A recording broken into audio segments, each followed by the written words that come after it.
ኮሚሽነሩ በእርግጥ በስራ አጋጣሚ ወደ ኬንያ ሄደዋል። ምናልባት እዛም ይሁኑ እዚህ ተቋም ስለነበረ ይመሩ የነበረው ውለታው ምን ነበር ብዬ ነው በዛው የተወሰነ እንግዲህ አልታወቀም እየተጠበቀ ነው። ግን እኔ ፌዴራል ፖሊስን አይደለም የምጠብቀው። ፌዴራል ፖሊስ የዜግነት ግዴታ ተወጥቻለሁ። የተለያዩ ጫናዎችን ያለብኝን ጫናዎችን ቀንሶልኛል። እኔ የምጠብቀው ከሱ ሳይሆን ከሸማቾች ጥበቃ ባለስልጣን ጠብቃለሁ። ቢያንስ ቴንኪው ጠብቀዋለሁ ከሸማቾች ጥበቃ ባለስልጣን። ከፌዴራል ስነ ምግባርና ጸረ ሙስና ኮሚሽን ቢያንስ ቴንኪው ጠብቃለሁ። ከህዝብ እንባ ጠባቂ ተቋም ይሄን ጠብቃለሁ። ፌዴራል ፖሊስ እንኳን የዜግነት ተወጥቻለሁ። ደስ ባለኝ ሰዓት ሄጄ የገባችሁልኝ ፕሮሚስ መልሱ ማለት እንችላለን። በአፍ ስንተግባባን ወደ የተሰጠኝ ሚሽን ከሚጠበቅብኝ በላይ ዳር አድርሻለሁ። ብቻዬን አይደለሁም። ክሮች ነበሩ፣ የተለያዩ ክሮች፣ የተለያዩ ፕሮፌሽን ያላቸው ክሮች ነበሩ። እኔም የተሰጠኝን እንትን እዚህ ድረስ አድርሼዋለሁና ቃል ገብቶልኝ ነበር። እጃችሁ ከምን ልላቸው ይችላል። እጅ ብቻ ላይሆን ይችላል፣ ምስጋናም ሊሆን ይችላል። ሲቪል ሜምበር ሊያደርጉ የሚችሉበት ይኖራል።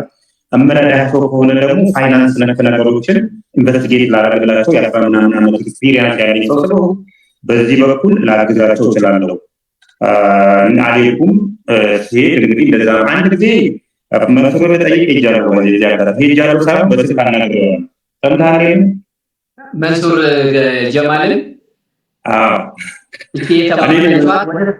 ወደ እሷ ነው እዚህ ጋር በተለያዩ የመንግስት መስሪያ ቤቶች በሙስና በኮንትሮባንድም እንደዚህ ከመንግስት ካዝና ከምን ሊሸሽ ሲል የተያዘ የጠቆመ 20% 30% መንግስት ይሰራል በአሰራሩ። ምናልባት ከ1.7 ቢሊዮን ብር በላይ ነው አሁን ከፊንቴክ ሰዎች ተጨበረበሩ የሚባለው። ይሄ ዳናውን ተከትሎ ከያዘውና ይሄን ብር መንግስት ገቢ ካደረገ ሜቢ ከዚህ ኮሚሽኑ ከዚህ ሊሆን ይችላል ያንተ የምጠብቀው ማለት ነው። ውለታህን አንረሳም ሲባል የተለያዩ ኮንትሮባንዶችን በመጠቆም ሂደት ውስጥ የራሱ ካሽ የሚያስገኙ ነገሮች ላይ ኮሚሽን ይከፍላል። አሁን ትልቁ ስህተት እዚህ ጋር ነው። አሁን እንድታስተላልፍ ጭምር የምፈልጋቸው አንደኛው መንግስት በወንጀል ነው የሚፈልግ ወንጀል ነው እንጂ አሁን ብዙ ሰዎች የፊንቴክ ሰዎች ምን እያሰቡ መሰለህ? መንግስት ከሶ ብራችንን ያስመልስልናል። ይሄ የፍትሐ ብሔር ጉዳይ ነው። ፍትሐ ብሔር ነው የሚያየው። ፍትሐ ብሔር ከሰውን ማለት ያለባቸው ራሳቸው ናቸው። የወንጀል ጉዳይ 19 አይነት የወንጀል ጉዳዮች ውስጡ ስላሉበት መንግስት እያየ ያለው የወንጀል ጉዳዮችን ብቻ ነው። ስለዚህ ቪክቲሞች እንትን ማለት ያለ ፍትሐ ብሔር በፍትሐ ብሔር ራሳቸው ናቸው መፍሰስ ያለባቸው። ስለዚህ መንግስት የያዛቸው የዘጋቸው አካውንቶች አሉ። እነዚህን አካውንቶች እንዳይከፈት አስደርጎ የተለያዩ አርቲስቶቹም ሆነ ፊንቴክ ኦልሬዲ ሸሽቷል ከሀገር። ብር ያለው ብር ኦልሬዲ ታወቅና በፍትሐ ብሔር ከሰው እንትን ይላሉ። ስለዚህ የፌደራል ፖሊስ ጋር የሰራው በወንጀል ጉዳይ ነው። ወንጀል ጉዳይ ደግሞ ብር ገንዘብ የለውም። ገንዘብ ማውጣት የሚሰራ ገንዘብ የለም።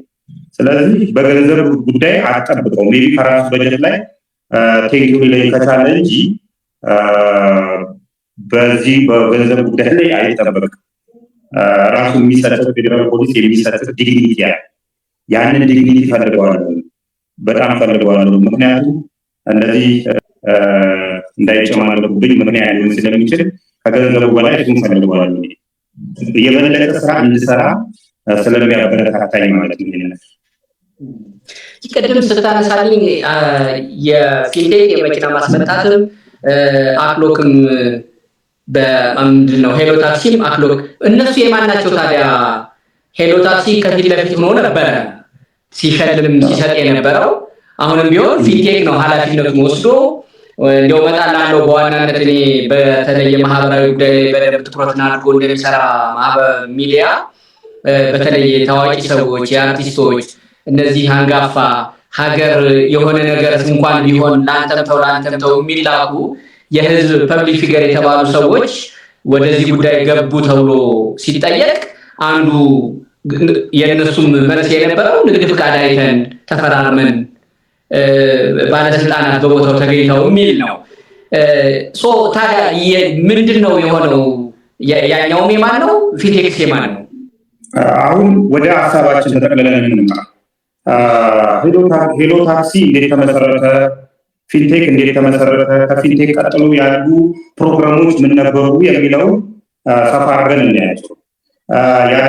የአዲስ አበባ መስተዳድር የላዳ ታክሲዎችን ከአገልግሎት ውጭ ሊያደርግ ፈልጎ የቀረጥ ነፃ መብት ለነዚህ ላዳን ወደ ኤሌክትሪክ መኪኖች ለሚቀይሩ ወደ ዘመናዊ መኪኖች ለሚቀይሩ አስመጪዎች ፍቃድ ሰጥቷቸው ነበር።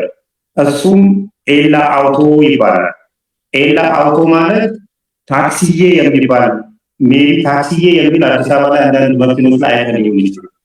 ለእነሱ ነው ፍቃድ የተሰጠው። ፍቃድ ኦልሬዲ ከቀረጥ ነፃ መብት ኤላ አውቶ ለእነሱ ተሰጥቷል በጊዜው። በዚህ ምክንያት ንግድ ባንክ ላይ ብር ሴቭ እንዲያደርጉ ላዳ ታክሲዎች ብቻ ላዳ ታክሲ ያላቸው ብቻ መቀየር የሚፈልጉ የእሱም ጉዳይ ጥብቅ የሆነ በጣም ረጅም የሚያስኬድ ነው የኤላ አውቶ። እኛ ኢትዮጵያውያን ደግሞ ያው የእንትንነት አለብን አይደል? የመስገብገብ ሁላችንም አይደለንም። የተመዘገቡት ላዳ ታክሲዎች ያሏቸው የሌሏቸው ነው የተመዘገቡት። ስለዚህ ላዳ ታክሲ ያላቸው ሰዎች ሮመራ ነው፣ ቅሬታ ነው። ስለዚህ አዲስ አበባ መስተዳድር ላዳ ታክሲ የሌላቸውን ሰዎች ከዚህ ውስጥ ማውጣት ነበረ። ከዚህ ውስጥ ሲወጣ ዳንኤል ዮሐንስ ይሄ ነው ብቅ ያለ። ዳንኤል ዮሐንስ መጀመሪያ ሲጀምር ክሊፕ የሚሰራ ሰው ነበረ። እስቲ ጀምሩ ጎንደርኛ ሙዚቃ መቶ በገርኛ የሚል ዘፈን ላይ ታየዋለህ። ሌላም አንድ ዘፈን እሱ ጋር ታየዋለህ። ሌላም አንድ ዘፈን ላይ ታየዋለህ። የዩቲዩብ ቪዲዮ ፖስት ከዛ ተነሳና ፓስተር ሆነ። ከፓስተርነት የሰው ቤት አሽጦ እነዚህ ጩፋን እነንትና ከነንትን ጋር ትግል ስለገባ ሊያሸንፋቸው ስላልቻለ ፓስተርነቱን ወዲያው ገልጦ ደግሞ ሄሎ ታክሲ የሚባል ድርጅት አቋቁሞ የአዲስ አበባን ታክሲዎች 4 ሄሊኮፕተር ጭምር ገዝቼ 4 ሄሊኮፕተር አስበዋል። በኔትወርክ አገናኘውና ሄሊኮፕተር ስፈልግ አሁን እኔ ከቃሊቲ መገናኛ ለመሄድ በሄሊኮፕተር ለመሄድ ከፈለግ እንደ ታክሲ ሄሊኮፕተር ጠርቼ አደርሳችኋለሁ በሚል አደገኛ አስከታ እና የተለያዩ ታክሲዎችን ያን ጊዜ ራይድ ገና እየጀመረ ነበረ። እንደ ራይድ አገናኝቼ እንትን እላችኋለሁ ብሎ ወዴት ይሄዳል? እሱ ወደ ቱሪዝም ኮሚሽን ይሄዳል። ባህልና ቱሪዝም ይሄዳል። ባህልና ቱሪዝም ይፈቅድለታል። ከጉምሩክ ጋር በመሆን ከገቢዎች ጋር በመሆን የነፃ ቀረጥ መብቱን ይፈቅድላቸዋል። ለሌላ አውቶ ታክሲዬ በሚለው ለሄሎ ታክሲ ይፈቀድላቸዋል። ሁለቱም ካምፓኒዎች የተለያዩ ባህሪያት በማምጣታቸው ምክንያት በስተመጨረሻ ሁለቱም ተከለከሉ። መኪና ማስመጣቱን ማለት ነው። ሄሎ ታክሲ መኪና ማስመጣቱን የተሰጠውን መኪና ማስመጣቱን ለማሰጠው ለኦክሎክ ሞተር ሰጠው። አመዲ መሐመድ ይባላል ቃሊቲ ለሱ ሰጠውና እሱ እንዲያስመጣለት አደረገ። ይሄ አደገኛ ወንጀል ነው። መብቱን ነው ያስተላልፋል። የንግድ ፍቃድ ከስር ይላል። ይሄ ማስያዣ መሆን አይችልም የንግድ ፍቃድ ይላል። ንግድ ፍቃድ ሲወጣ እንዴት ንግድ ፍቃድ ሰጠው ማለት ምንድነው? ንግድ ፍቃዱ ማለት ነው የነፃ ቀረጥ መብቱን እሱ ማስመጣት ስለማይችል ሄሎ ታክሲ ማስመጣት ስለማይችል ኦክሎክ ሞተር ለሄሎ ታክሲ ነው የተሰጠው። ሄሎ ታክሲ ነፃ ከቀረጥ ነፃ ለማስመጣት መስፈርቶች አሉ። ያን መስፈርት አሟልቶ ተሰጠው። ከዛ በኋላ ለሌላ ሰው ለመስጠት ለዛኛውም ሰው ከቀረጥ ነፃ ለማስመጣት መብት የሚሰጠው የመጀመሪያ ሰጪው መስሪያ ቤት ነው ሊሆን የሚችለው። እንዴት አሁን እዚህ ጋር ነው ስህተቱ የተፈጠረው። የባህልና ቱሪዝም ይሄን ቀረጥ ነፃ መብት የተሰጠው በቱሪዝም ስራ ለሚሰሩ መኪኖች ነበረ። በቱሪዝም ስራ እንዲሰራበት ነበረ የቀረጥ ነፃ መብት እንትን ያለው። እዛ ጋር ሲሄድ ደግሞ ገቢዎች ደግሞ ለአንተ የተሰጠው ለምንድን ነው ለእንትን ያዘዋወርከው የሚል ጥያቄ አመጡ። ስለዚህ ንግድ እየተሰራ ነው ማለት ነው። ሄሎ ታክሲ ለኦክሎክ ኦልሬዲ እየሸጠለት አይነት ሴንስ ነው የነበረው። በዚህ ምክንያት ነው ባይዜ የቀረጥ ነፃ መብቱ የተከለከለው። የቀረጥ ነፃ መብቱ ሲከለከል እኔ ጋር ያለኝ ማስረጃ 401 ሚሊዮን ብር ከሄሎ ታክሲ ወደ ኦክሎክ ተሸጋግሯል የሚል ወደ ሴቲቷን ማግኘታለሁ። በጊዜው ስራ አስኪያጅ የነበረችው እንግዳ ትባላለች። የሄሎ ታክሲ ከዛም በኋላ በዚህ መካከል የኤላ አውቶም እስካሁን ድረስ እልባት አላገኘም። መኪናቸውን ሸጠው ብራቸውን ሰጥተው እስካሁን ድረስ እልባት ሳያገኝ የሄሎ ታክሲም አንዴ ወደዛ ሲል ግማሹ በግሉ ሲሄድ ግማሹ ትቶት እንትን ሲል የሄሎ ታክሲ ህልውና አበቃና ንግድ ፍቃዱ ተሰረዘ፣ ህልውናው ጠፋ ማለት ነው። ከዛን ቀስ ብለው ግርማይ ገብረ ሚካኤል የ2010 የዓለም ዋንጫ እንደ ኢትዮጵያ አቆጣጠር 2002 የኢትዮጵያ አቆጣጠር ላይ የደቡብ አፍሪካ ዓለም ዋንጫ ላይ አፍሪካን ትሬዲንግ በሚል ወደ ደቡብ አፍሪካ ልካችኋለሁ ብሎ ብር ይዞ የጠፋ ሰው ነው። ከዛም በኢንተርፖል መጥቶ ፍርድ አግኝቶ በይቅርታ የተለቀቀ ሰው ነው ግርማይ ገብረ ሚካኤል። እሱና የሄሎ ታክሲው ዳንኤል ዮሐንስ በጋራ 3.5 ሚሊዮን ብር ያወጡና በ7 ሚሊዮን ብር ፊንቴክ መሰረቱ። አሁን ያንን ሁሉ መኪና በ7 ሚሊዮን ብር ካፒታል ነው ያስመጡት። እነንተና ተጠይቅልኛል እንደ ፕሮሞተሮች ንግድ ፍቃዱ ላይ የሚለው 7 ሚሊዮን ስራ የስራ ዝርዝሮቹ የሚለው መኒ ትራንስፈር የማድረግ ነው። ወደ ድላይ የኮሚሽን ስራ ነው። ሶሪ የኮሚሽን ስራ ነው ስራው የሚሰራው። ስለዚህ መኪና አስመጣለው ሲል ይሄን ነገር አይተናል የሚሉት በዚህ ምክንያት። ስለዚህ እዚህ ጋር ነው የኔ ስራ የሚጀምረው። ንግድ ፍቃዱ 7 ሚሊዮን ብር ነው የሚሆነው። 7 ሚሊዮን ብር ሆኖ እንዴት ነው መኪና ላይ ያስመጣ ይቻላል ብዬ ስል ንግድ ፍቃዱ ላይ ስልክ ቁጥር አገኘ። ያ ስልክ ቁጥር የማን ነው ብዬ ሰዎችን ስጠይቅ የዳንኤል ዮሐንስ ሆኖ አገኘሁት። ዳንኤል ዮሐንስ ማን ነው ብዬ ስጠይቅ ደግሞ ሜቢ ይሄን አስፈላጊ ሊሆን ይችላል ለጄኔራል አውሬጅ ሊሆን ዳዊት የሚባል ሰው አገኘ። ዳዊት የሚባል ሰው ደግሞ የምስራቅ አፍሪካ ኢንተርኔት ሶሳይቲ ዳይሬክተር ነው። እነዚህ ሰዎች አሉ። ከዛም በኋላ አጠናክሬ ስቀጥል የመመስረቻ ጽሁፎቹን መፈለግ ነበረብኝ። መመስረቻውን ስፈልግ የሆነ ሰው አመሰግናለሁ በዚህ አጋጣሚ ሲሰጠኝ ግርማይ ገብረ ሚካኤል እና ዳንኤል ዮሐንስ ይል። ግርማይ ገብረ ሚካኤል ማን ነው ብዬ ተፈልገው ያውን ወንጀል አገኘሁበት ማለት ነው።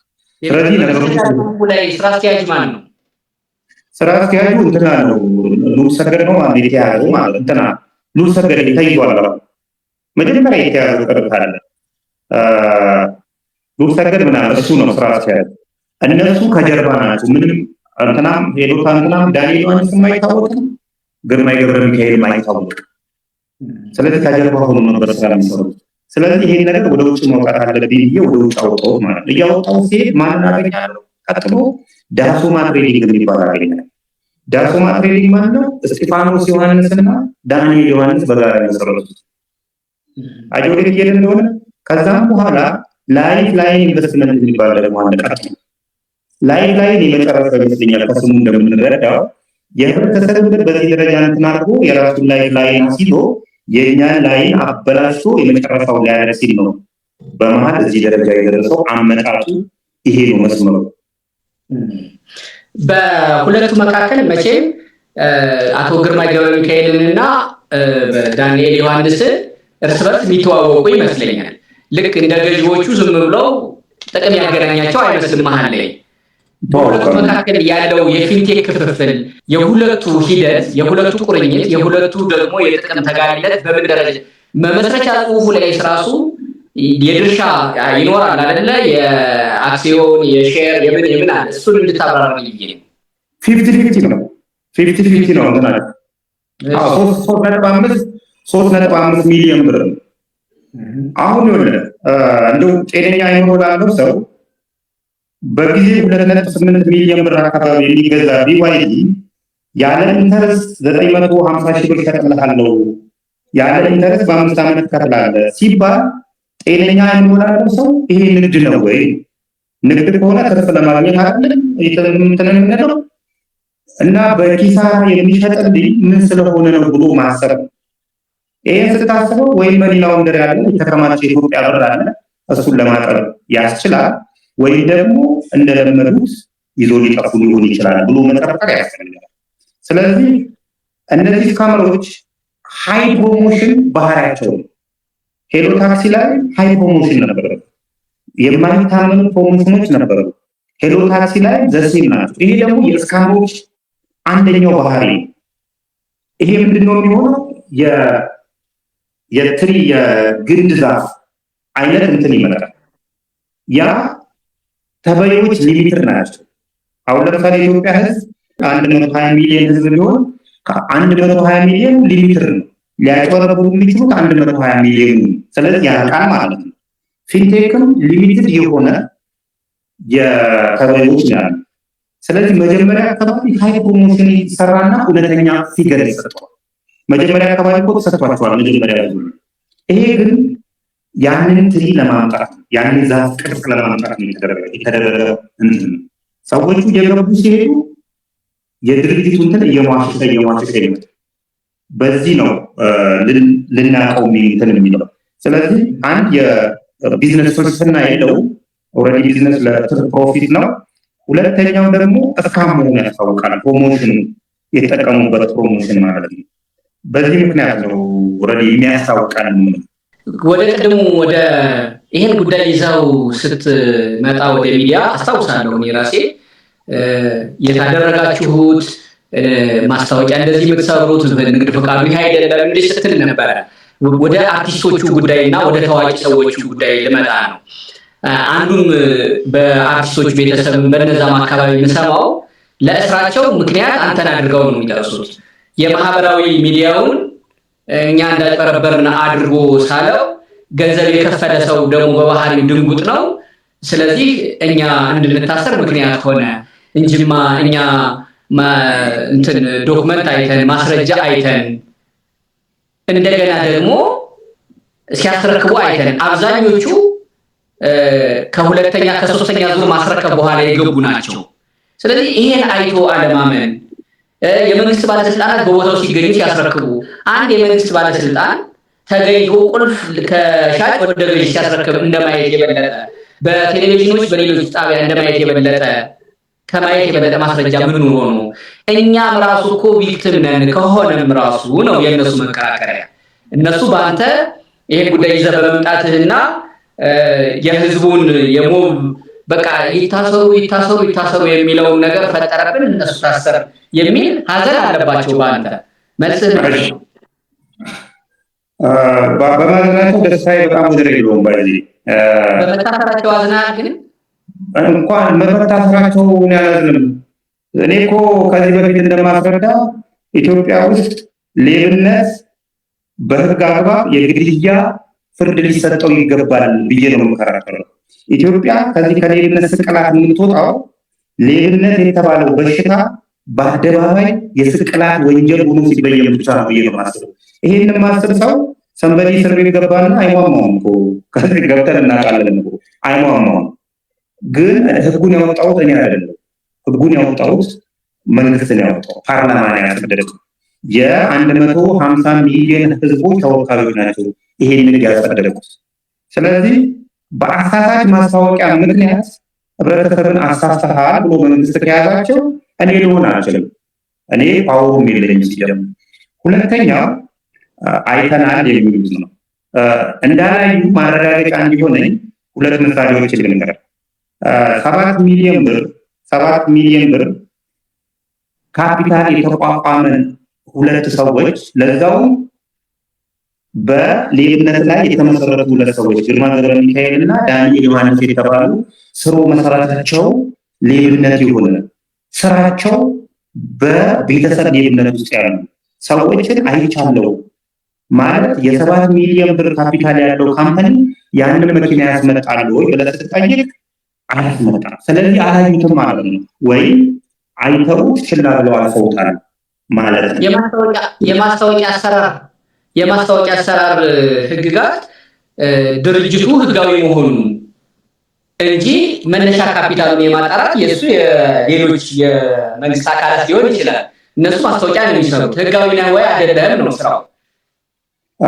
አንድ ማስታወቂያ ሲሰራ ህጋዊነቱን ማረጋገጥ የማስታወቂያ ሰራተኛው ኃላፊነት ነው። የማስታወቂያው ባለቤት ኃላፊነት ነው፣ ህጋዊነት ነው። አለበለዚያ በተጋነነ ማስታወቂያ ወይም ደግሞ ባልሆነ ማስታወቂያ ህብረተሰብን ታሳስታል።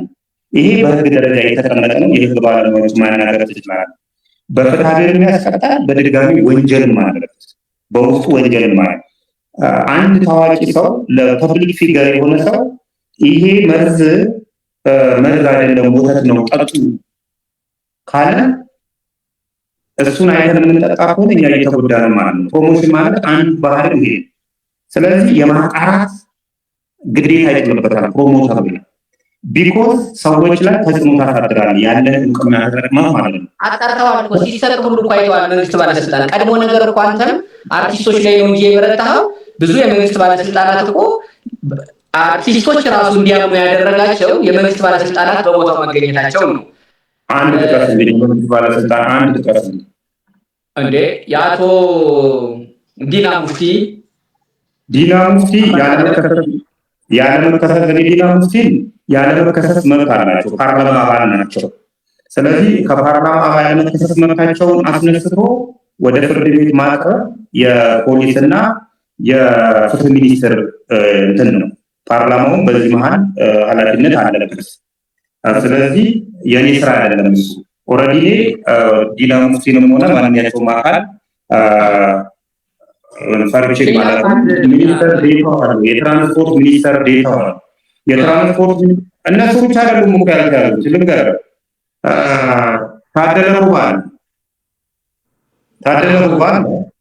ታደለ ሩባ አምባሳደር ነው።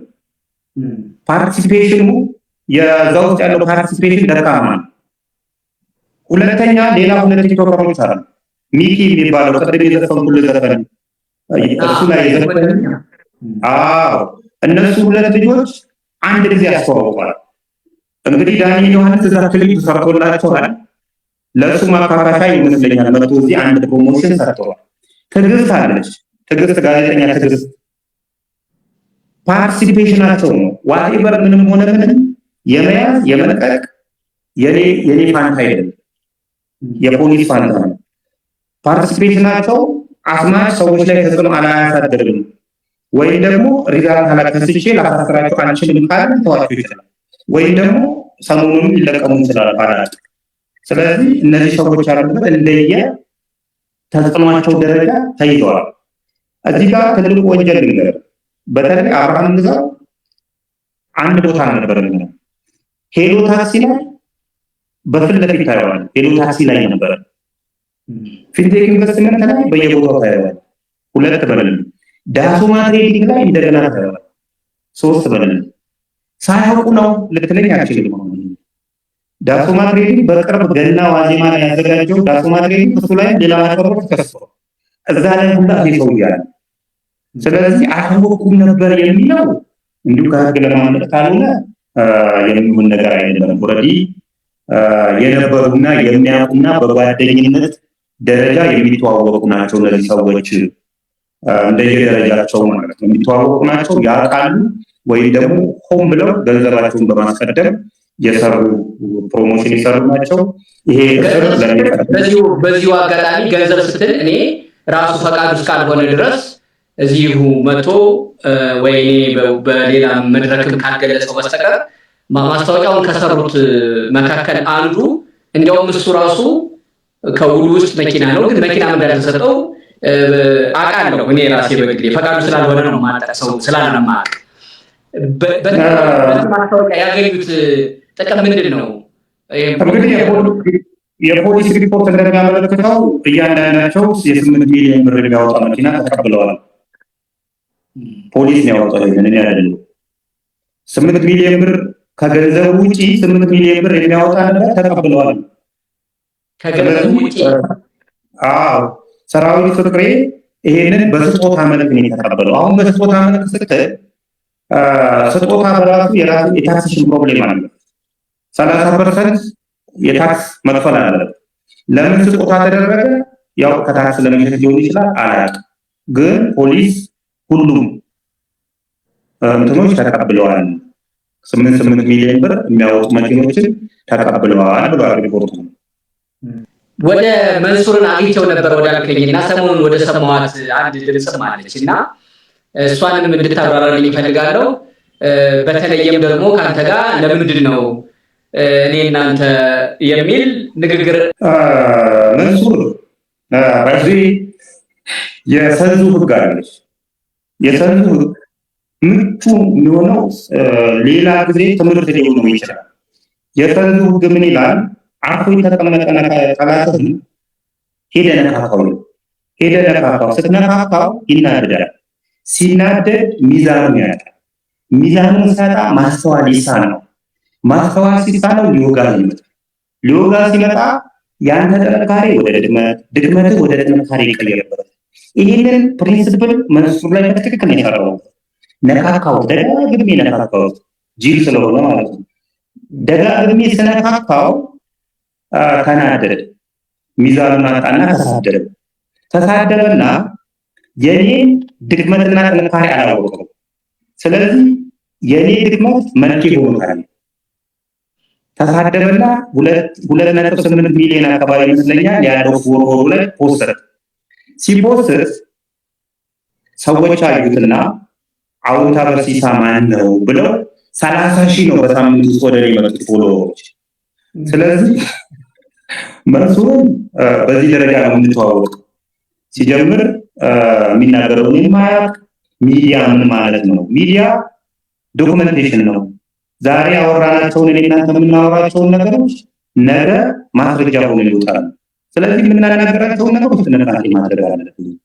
አንዳንድ ነገሮች ላይ ለጠቅላይ ሚኒስትሩ ኩላሊት ይሰጣሉ። ይሄ የሳምሮች እንትን የተለጣፊዎች ነው እንጂ ሲጀምር ጠቅላይ ሚኒስትሩ ኩላሊት አይፈልጉ እሱን ስጡን ቢል አይሰጥም። ሲጀምር ደማቸው ምናምን ይባላል። ጤነኛ የኩላሊት ህመምተኛ ነው ጠቅላይ ሚኒስትር ያለ አስፈላጊነት አይገባም። ኩላሊት የሚፈልጉ 1 ሚሊዮን ምናምን በ1 ሚሊዮን ህዝብ ውስጥ የሆነ ደረጃ 2 ሰዎች ኩላሊት የሚፈልጉ ሰዎች ባለበት ሀገር ላይ ጠቅላይ ሚኒስትሩ ላይ ሄዱ ምን ተለቀን እሳቸው ላይ ተደግፎ የሆነ ገንዘብ ፍለጋ ነው እንትን የተባለ። ስለዚህ የተቻለኝን ያቅም መንሱርን ከአቅም በታች ነው ሲጀምር መንሱር ከአቅም በታች ስለሆነ አንድ ትምህርት እንዲማር ፈልጋለሁ። የሚገባውን ትምህርት አስተምሬያለሁ። ያደረኩትን አድርገዋለሁ እና ሲያዝ ግን መጀመሪያ እኔ ነበርኩ የደወልኩለት። የተያዘለት ሲገባ ነው ለእሱ አይደለም ለሰንበዲ ደውዬለት አገናኘኛል ስለው የኔ ብሔርና ኦሮሞ ሆነ አለ ኦሮሞን ታሳድዳለሁ ይላል። አሁን የኔ ብሔር ነው። አሁን ብሔሬ ተዛራ ድሮ መልኬ ነበረ እንትን የሚለው አሁን ብሔሬ ተዛራ ቁርሰን በልተህ ምሳህን ማደግም ብሎ ነበር። አሁን ባላት ንግግር ከሆነ ቁርሴን በልቼ ምሳዬን ማደግም ሰው ስለሆነ እኔ ደግሞ የሱ ብሔር ስለሆነ ቆይስ ምሳህን ሊቻል ነበር መባል ያነበታል። እንደዛ ነበር መባል ያነበታል። አሁን ብሔር ውስጥ ለመሸሸግ ሞክር። ባለፈው እስልምና ውስጥ ሲቆጥሩ ነበር። መጣና ደግሞ ብሔር ማምለጫ መንገድ ነች። ኦሮሞ ስለሆንክ ሰውን አሳስት የሚል ብሔር የለንም። ለራሱ ጥቅም ሲል የሚወጡባት መንገድ ነች። የኔ ቤተሰቦች ባለፈው እንዳልኩት ዛሬም ድረስ በአንድ አህያና በአንድ በሬ ነው የሚያርሱት። የእነሱን ኦሮሞነት ተጠቅሜ ከተማ ገብቼ በእነሱ ስም እንድሰቅ ፍቃድ ስጠኝ ነው። ስለዚህ በዚህ ደረጃ ምጃጃ ያደረሰው አልነበርኩም እና ለምን መሰለች ነው ኦሮምኛውን የሚያወራው ጀስት እዛ በመርማሪዎቹ የኔ ብሔሮች አንድ ናቸው ላይሆኑ ይችላሉ ሊሆኑ ይችላሉ። ስለዚህ ያዝንልኛል ብሎ ስላሰበኝ ጭንቅላቱ ሄዶ ነው በዛ ነው እንትን ያለኝ እና ከገባው ይገባዋል። ጥሩ ትምህርት አስተምሬዋለሁ። ጥሩ ተማሪ ከሆነ ለወደፊቱ መንግስት የሚለቀው ከሆነ የኔ ጉዳይ አይደለም። ያለሳ መንግስት የሚለቀው ከሆነ ጥሩ ተማሪ ሰቃይ ተማሪ ሆኖ ይወጣል ብዬ ተስፋ